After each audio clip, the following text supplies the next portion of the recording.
Hey teachers, I wanted to show you how to embed content into your assignments, quizzes, tests, or announcements on TL Campus by adding apps.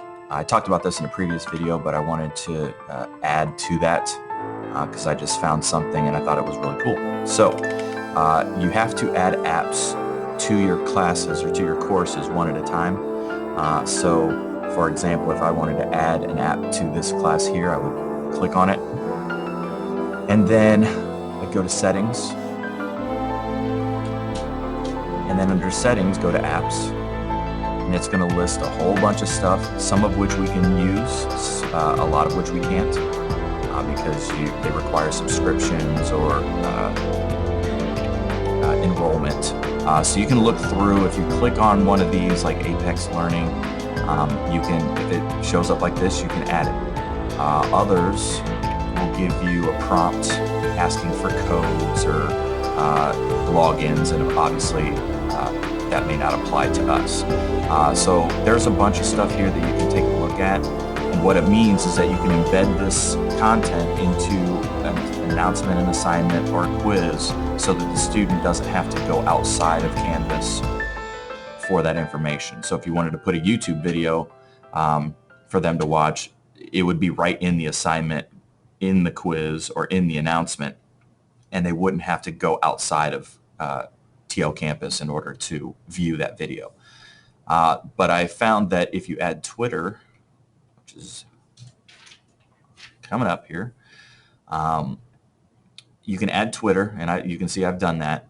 And you might say, well, why do I want to add Twitter to TL Campus? And so here's why you might. And I gave it a shot, and it's actually pretty cool. If you want to embed content from Twitter into an announcement, that's what I did. So you click an announcement, and so I created this. So I just add an announcement, and then I'll go ahead and do it for you here. And so when you title the announcement, you've got this drop-down menu of external tools, and all of your apps are there. So if you click Twitter, you can then embed content from Twitter. You can embed content based on a hashtag or on a username, and then you can adjust how many tweets to show. So what I did is I put Future Ready TLHS as the username, and then I set it at 5 tweets. So now I have an announcement for all my classes that show the 5 most recent tweets from that username. So you could put your teacher Twitter account here. If you're a science teacher, you could put a prominent science source on Twitter. If you had a hashtag that you wanted the kids to be aware of the content on Twitter based on the hashtag, you could do that. So I did that.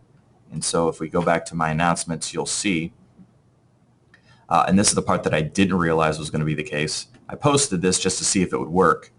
And so what it gives is the most recent tweets from the Future Ready TLHS account. What I did not anticipate was that it updates. I thought it would just be like a one-time based on when I posted it. But this thing is constantly updating. So when I put something new on Twitter, as I just did 16 minutes ago, it updates in the announcement for the kids. So if you want to do things that incorporate Twitter and you have students who don't use Twitter, this is a way to get that content to them via TL Campus. So give it a shot. There's a number of apps that you can use. Quizlet is another one. You can bury or embed a Quizlet study set directly into an announcement, an assignment, etc. So they can quiz themselves right then and there. A couple of things you might be able to use on an e-learning day if we have any of those remaining this year. So give it a shot, and if you need help, let me know. Thanks.